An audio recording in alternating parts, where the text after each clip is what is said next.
Hello दोस्तों, मैं हूं कमल देव और स्वागत करता हूं आप सभी को सक्सेस विद केडी में। चलिए, आज की इस क्लास में आप लोग को पढ़ाने वाला हूं हिंदी व्याकरण। इससे पहले मैं हिंदी व्याकरण में वर्णमाला पढ़ा रहा था और वर्णमाला का मैं 2 वीडियो अपलोड कर चुका हूं। अभी तक आप लोग पार्ट 1 वीडियो, पार्ट 2 वीडियो नहीं देखे हैं तो आप लोग ज़रूर देखिए, क्योंकि उसका लिंक मैं डिस्क्रिप्शन में डाल दिया हूँ।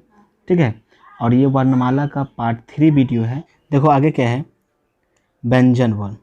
ठीक है, वह वर्ण जिसका उच्चारण स्वर वर्ण की सहायता से हो उसे क्या कहा जाता है? व्यंजन वर्ण कहा जाता है। जिसका उच्चारण स्वर वर्ण की सहायता से हो व्यंजन वर्ण कहलाते हैं।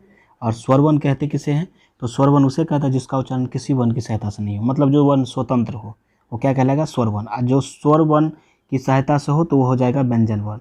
बात समझ में आ गया? जैसे में देख लीजिए, यहाँ पे उदाहरण दिया हुआ है क, ख, ग, घ, च, ज, य, र, मतलब जो भी होते हैं ना, सब क्या होते हैं? सब जो होते हैं ये व्यंजन वर्ण होते हैं। बात समझ में आ गया? देखिए, मैं आप लोग को यहाँ पे बताया हूँ कि क, ख, ग, उसके बाद घ, च, ज, य, र, जो भी होते हैं क्या होते हैं? व्यंजन वर्ण होते हैं। लेकिन ये कैसे होते हैं ये तो नहीं बताया हूँ, लेकिन मैंने आपको परिभाषा में बता दिया है क्या, कि जिसका उच्चारण स्वर वर्ण की सहायता से। उच्चारण कहने का मतलब क्या हुआ कि जिस वर्ण को बोला जाता हो, किसकी सहायता से? स्वर वर्ण की सहायता से। तो यहाँ पे देख लीजिए, जैसा मैं क की बात कर रहा हूँ, क की, तो यहाँ पे देखिए क में किसका साउंड आ रहा है? अ का आ रहा है ना। में किसका ध्वनि आ रहा है? अ का आ रहा है। उसी प्रकार आप ख बोलिए, ख, तो उसमें भी किसका आ रहा है? अ का आ रहा है। व्यंजन वर्ण की संख्या 33 होती है। व्यंजन वर्ण की संख्या कितनी होती है? 33। अगर परंपरागत रूप से बोल दिया जाए कि व्यंजन वर्ण की संख्या कितनी होती है तो कहेंगे 33 होते हैं। ठीक है, जैसे में क्या हो जाएगा, क से लेकर के म तक ये कितनी होती है? तो 25। जैसे उसके बाद य, र, ल, व, ये 4 ये हो गया। और फिर तालव्य स, मूर्धन्य स, दंत स, ह, ये भी 4 हो गया। तो टोटल मिला करके कितना हो गया? तो टोटल मिला करके जो हो गया कितना हो गया? 33 हो गया, 33। बात समझ में आ गया? अगर पूछा जाए कि व्यंजन वर्ण की संख्या कितनी है तो 33 है। अगर आपसे पूछ दें कि कुल व्यंजन वर्ण की संख्या कितनी होती है तो देख लीजिए, कुल व्यंजन वर्ण की संख्या कितनी होती है। तो यहाँ पे देख लीजिए, कुल व्यंजन वर्ण की संख्या जो होते हैं वो कितना होता है? 39 होता है। अगर व्यंजन वर्ण की संख्या कितनी होती है तो क्या बोलेंगे? 33 होती है। लेकिन अगर आपसे पूछ दे कि व्यंजन वर्ण की कुल संख्या कितनी होती है तब क्या बताएंगे? तब 39 होती है, 39। व्यंजन वर्ण की कुल संख्या 39 होती है। ठीक है, जैसा कि आप लोग को पता होगा कि 25 कौन होता है। ठीक, उसके बाद देख लीजिए र और ढ, ये 2 हो गया। ठीक, उसके बाद ये य, र, ल, व, ये भी 4 हो गए। उसके बाद तालव्य स, मूर्धन्य स, दंत स, ह, ये भी 4 हो गए। और उसके बाद इसमें नया क्या जुड़ गया है? तो नया जुड़ा है क्या? अक्ष, तर, ज्ञा, और उसके बाद स्र। इसकी संख्या कितनी होती है? 4। तो टोटल को अगर जोड़ दिया जाए तो टोटल की संख्या कितनी हो जाती है? 39। तो अगर कहा जाए कि व्यंजन वर्ण की कुल संख्या कितनी होती है तो क्या बोलेंगे? 39 होती है। चलिए, अगर वीडियो अच्छा लगा हो तो लाइक कीजिएगा और चैनल पर नए हैं तो सब्सक्राइब जरूर कर लीजिएगा। ठीक है, चलिए आगे देख लेते हैं। आगे देखो, आगे यहाँ पे दिख रहा होगा आप लोग को, आगे में व्यंजन वर्णों के प्रकार। पहला है हिंदी वर्णमाला में व्यंजन वर्ण के प्रकार कितने होते हैं। उसके बाद दूसरा बताया गया है उच्चारण के आधार पर व्यंजन वर्ण कितने प्रकार के होते हैं। तीसरा है श्वास के आधार पर व्यंजन वर्ण कितने प्रकार के होते हैं। और चौथा है घोषत्व के आधार पर व्यंजन वर्ण कितने प्रकार के होते हैं। ठीक है, चलिए सभी के बारे में हम बारी बारी से पढ़ेंगे। ठीक है, चलिए देख लीजिए, यहाँ पे पहला जो दिया हुआ है कि हिंदी वर्णमाला में व्यंजन वर्ण कितने प्रकार के होते हैं? 5 प्रकार के होते हैं। ठीक है, यहाँ पे देख लो, पहला क्या है? स्पर्श व्यंजन वर्ण या फिर वर्गीय व्यंजन वर्ण। दूसरा है अंतस्थ व्यंजन वर्ण। तीसरा है ऊष्म व्यंजन वर्ण। और चौथा क्या है? द्विगुण। देखिए यहाँ पे टाइपिंग मिस्टेक है तो इसीलिए इससे लिखा जाता है द्विगुण। द्विगुण इस प्रकार से लिखा जाता है। बात समझ में आ गया? चलिए, और उसके बाद पांचवा क्या है? संयुक्त व्यंजन वर्ण। समझ में आ गया कि व्यंजन वर्ण जो होते हैं हिंदी वर्णमाला में कितने प्रकार के होते हैं? 5 प्रकार के होते हैं। पांचों दिया हुआ है और पांचों के बारे में हम समझेंगे। ठीक है, यहाँ पे देख लीजिए, जैसा कि आप लोग को दिख रहा होगा, पहला क्या लिखा हुआ है? पहला स्पर्श व्यंजन वर्ण या वर्गीय व्यंजन वर्ण हमेशा की तरह कहते किसे हैं? तो देखो, इसका परिभाषा मैंने स्किप कर दिया हूँ, क्योंकि ये परिभाषा किसी भी एग्जाम में नहीं पूछा जाता है, इसलिए मैं इसका परिभाषा नहीं लिखा हूँ। लेकिन हाँ, एक मेन बात जो मेन थीम होता है उसे मैं ज़रूर दिखाया हूँ। जैसा कि यहाँ पे देखिए कवर्ग, चवर्ग, टवर्ग, तवर्ग, पवर्ग को स्पर्श व्यंजन वर्ण कहा जाता है। जैसे में क्या हो जाएगा, कौ से मौ। कौ से मौ का कहने का मतलब क्या हुआ, कवर्ग का पूरा वर्ण, चवर्ग का पूरा वर्ण, टवर्ग का पूरा वर्ण, उसके बाद तवर्ग का पूरा वर्ण, उसके बाद पवर्ग का पूरा वर्ण। तो टोटल को अगर जोड़ दिया जाए तो कितना हो जाएगा, 25 हो जाएगा। मतलब कि कवर्ग में 5 वर्ण होते हैं, चवर्ग में भी 5 होते हैं, उसके बाद टवर्ग में भी 5 होते हैं, और तवर्ग में भी 5, और क्या है पवर्ग, उसमें भी कितना होता है, 5 होता है। तो अगर पूछा जाए एग्जाम में आपसे क्वेश्चन कि स्पर्श वर्णों की संख्या कितनी होती है, तो बाबू आप लोग बताइएगा 25 होते हैं। कितना, 25 होता है। ठीक है, याद रहेगा ना। चलिए आगे देख लेते हैं। अगला है आप लोग का क्या दिया हुआ है, अंतस्थ व्यंजन। ठीक है, तो देख लो यहाँ पे कहते किसे हैं, य र ल व को अंतस्थ व्यंजन वर्ण कहा जाता है। य र ल व को क्या कहा जाता है, अंतस्थ व्यंजन वर्ण कहा जाता है। और अगर पूछा जाए कि अंतस्थ व्यंजन वर्ण की संख्या कितनी होती है, तो आप लोग फटाक से जवाब दे दीजिएगा कि अंतस्थ व्यंजन वर्ण की संख्या 4 होते हैं। बात समझ में आ गया ना, अंतस्थ व्यंजन वर्ण की संख्या कितने होते हैं, 4। देखिए ना यहाँ पे क्या क्या शब्द दिया हुआ है, य र ल व, कितना लिखा हुआ है, 4 लिखा हुआ है ना। तो अंतस्थ व्यंजन वर्ण की संख्या कितनी होती है, 4 होती है। बात समझ में आ गया। अगर वीडियो अच्छा लग रहा हो तो आप लाइक ज़रूर कीजिएगा। ठीक है, साथ ही साथ कमेंट भी कीजिए, क्योंकि आपके कमेंट से ही मैं वीडियो बना रहा हूँ। बात समझ में आ रहा है। अगला है आप लोग का क्या दिया हुआ है, यहाँ पे क्या लिखा हुआ है, ऊष्म व्यंजन वर्ण। अगला क्या लिखा हुआ है, ऊष्म व्यंजन वर्ण। तो देखो कहते किसे हैं, तो तालव्य स, मूर्धन्य स, दंत स, ह को ऊष्म व्यंजन वर्ण कहा जाता है। क्या कहा जाता है, ऊष्म व्यंजन वर्ण। अगर आपसे पूछा जाए एग्जाम में कि ऊष्म व्यंजन वर्णों की संख्या कितनी होती है, तो आप लोग तुरंत जवाब दीजिएगा। क्या जवाब दीजिएगा, कि ऊष्म व्यंजन वर्णों की संख्या 4 होती है। ठीक, अगला है आपका द्विगुण व्यंजन वर्ण। क्या दिया हुआ है, द्विगुण व्यंजन वर्ण। तो देखो कहते किसे हैं, तो बड़ी र और ढ को, बड़ा र और ढ को क्या कहा जाता है, द्विगुण व्यंजन वर्ण कहा जाता है, या द्विगुण वर्ण भी कहते हैं। और इसकी संख्या कितनी होती है, 2 होती है। द्विगुण व्यंजन वर्ण की संख्या कितनी होती है, तो 2 होते हैं। बात समझ में आ गया। हाँ, एक चीज़ आप लोग याद करके रख लीजिएगा, हमेशा एक बात हमेशा आप लोग याद करके रख लीजिएगा कि ये दोनों जो वर्ण है ना, इसका प्रयोग कभी भी शब्द के पहले नहीं किया जाएगा। कभी भी इसका प्रयोग शब्द के पहले नहीं किया जाएगा। ठीक है, देखिए अगर आप मेरे चैनल पे नए हैं तो आपसे रिक्वेस्ट है कि आप मेरे चैनल को ज़रूर सब्सक्राइब करें। ठीक है, और चैनल का नाम है, क्या लिखा हुआ है, सक्सेस विद केडी। तो चलिए आगे देख लेते हैं। अगला क्या है आपका, तो देखिए अगला है क्या, संयुक्त व्यंजन वर्ण। ठीक है, कहते किसे हैं इसके बारे में जानेंगे। तो देखो ना, अक्ष, तर, ज्ञ और स्र को संयुक्त व्यंजन वर्ण कहा जाता है। अगर संयुक्त व्यंजन वर्ण की संख्या की बात की जाए तो इसका संख्या कितनी होती है, 4 होती है। चलिए आज मतलब यहाँ पे मैं आप लोग को बताना चाहता हूँ कि अक्षर जो होते हैं ना, वो कैसे बना होता है।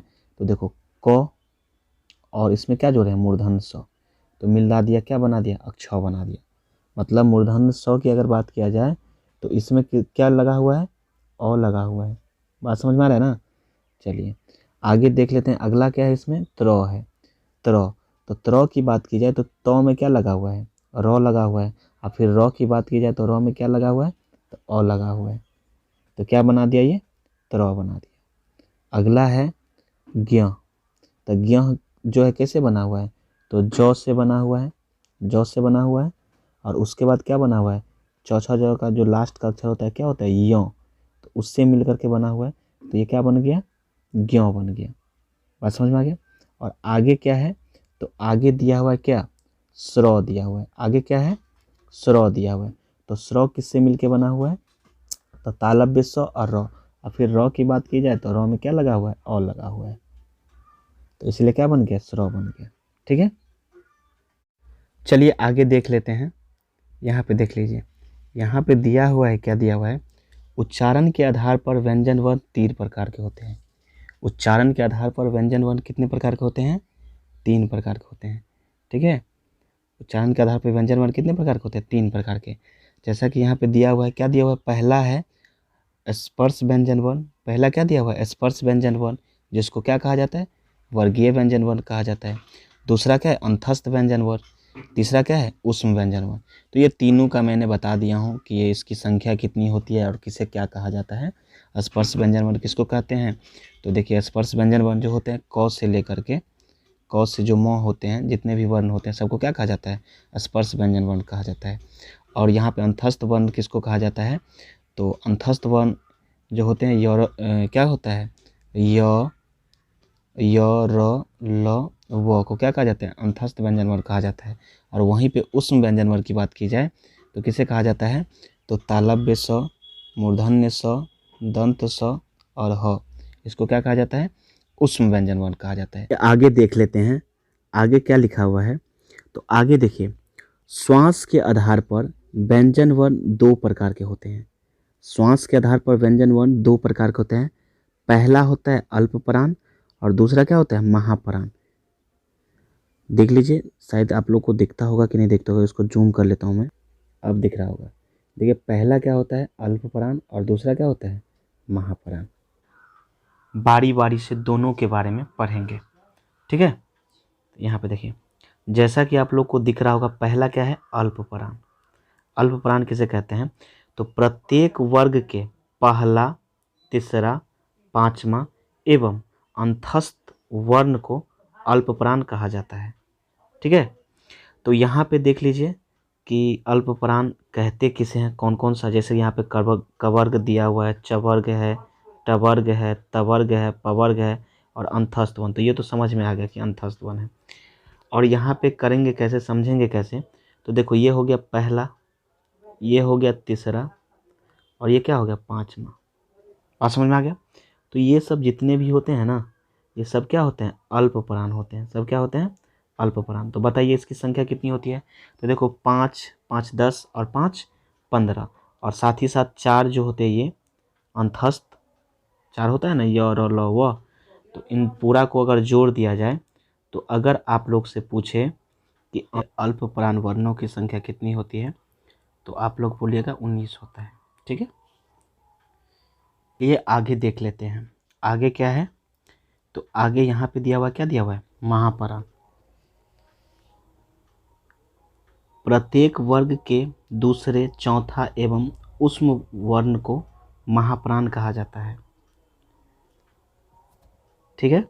यहाँ पे देख लीजिए, जैसा कि यहाँ पे दिया हुआ है क वर्ग में, तो क्या बोला है कि प्रत्येक वर्ग के दूसरा और चौथा था, मतलब दूसरा ये हो गया और ये क्या हो गया, चौथा हो गया, मतलब ये वाला वर्ग और ये वाला वर्ग। तो क्या हो गया, ये क्या कहलाएगा, महाप्राण वर्ग कहलाएगा। क्या कहलाएगा, महाप्राण वर्ण कहलाएगा, ठीक है। और साथ ही साथ क्या बोले हैं, कि साथ ही साथ बोले हैं कि ऊष्म, तो ऊष्म क्या हो जाएगा, यहाँ पे देख लीजिए ना, यहाँ पे तालब स, मूर्धन स, दंत स, इसको क्या कहते हैं, ऊष्म कहते हैं। तो अगर महाप्राण वर्णों की संख्या पूछा जाए, तो महाप्राण वर्णों की संख्या कितनी होती है, तो महाप्राण वर्णों की संख्या जो होती है 14 होती है, ठीक है। और यहाँ पे देख लीजिए, यहाँ पे 2 रो बना हुआ है, 2 कॉलम बना हुआ है, एक है अल्पप्राण और दूसरा क्या है, महाप्राण। तो अल्पप्राण किसको कहते हैं, वो ये है अल्पप्राण और ये क्या है, महाप्राण। तो इसकी संख्या कितनी होती है और अल्पप्राण की संख्या कितनी होती है और महाप्राण की संख्या कितनी होती है, दोनों ये लिखा हुआ है, ठीक है। तो अल्पप्राण की संख्या अगर कहा जाए, तो अल्पप्राण की संख्या कितनी होती है, तो अल्पप्राण की संख्या जो होती है वो कितना होता है, 19 होता है। और महाप्राण वर्णों की संख्या कितनी होती है, 14 होता है। बात समझ में आ गया, दोनों को जोड़ लेते कितना होता है, 33 होता है। चलिए आगे देख लेते हैं, आगे क्या है, घोषत्व के आधार पर व्यंजन वर्ण कितने प्रकार के होते हैं, 2 प्रकार के होते हैं, ठीक है। पहला होता है अघोष वर्ण और दूसरा क्या होता है, सघोष या फिर घोष। ये दोनों एक ही होता है। अगर वीडियो अच्छा लगा हो तो लाइक ज़रूर कीजिएगा, ठीक है। चलिए बारी बारी से दोनों के बारे में पढ़ेंगे।